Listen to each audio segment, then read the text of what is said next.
Guru-guru curhat sama kita, kenapa bang?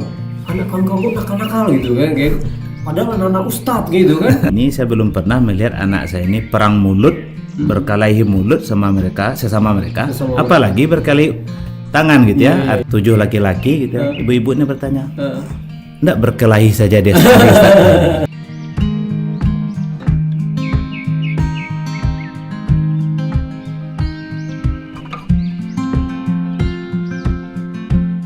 Tapi sebagian orang berpikir anak kawan-kawan ini banyak nakal.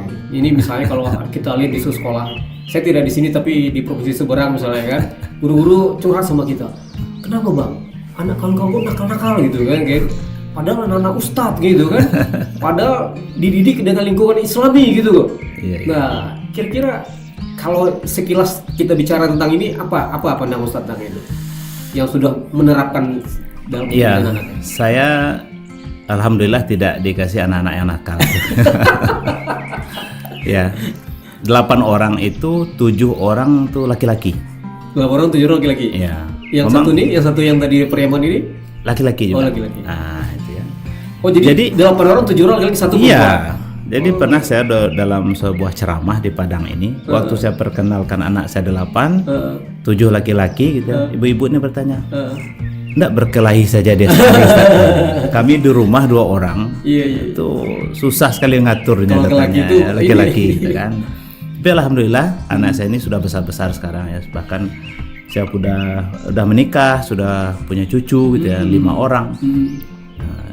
Saya diberkati juga 2 menantu saya juga hafiz Al-Quran gitu kan. Nah ini memang keluarga Quran ini menjadi keyakinan gitu ya. Berarti hafiz jadi dari 6 tambah 2 lagi. Ya, 5 tambah 2 lagi. Ya, 7. 8 ada di rumah gitu ya. 8 ya. Ada 8 di rumah ya, sudah menyelesaikan hafalannya 30 juz. Jadi cuman mohon doanya bagaimana hafalannya mutkin ya, dan istiqomah gitu kan. Nah, jadi anak ini memang dididik semenjak dari dalam kandungan dengan Quran.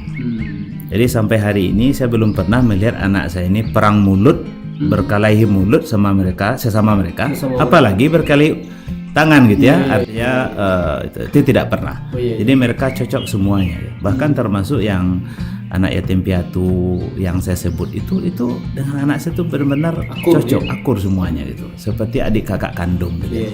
Ini mungkin berkah dari Allah juga. Nah, ini memang harus menjadi keyakinan kita bahwa dengan Al-Quran anak kita akan baik. Dengan Al-Quran keluarga kita akan baik. Karena itu kan janji Rasulullah, khairukum man ta'allama Al-Quran wa 'allama. Orang terbaik di antara kamu adalah orang yang belajar Al-Quran dan mengamalkannya. Nah, itu kan.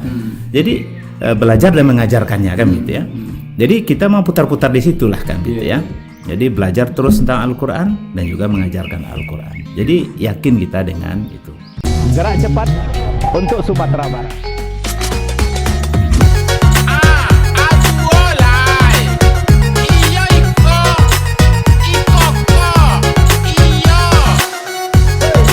Gerak cepat untuk Sumatera Barat.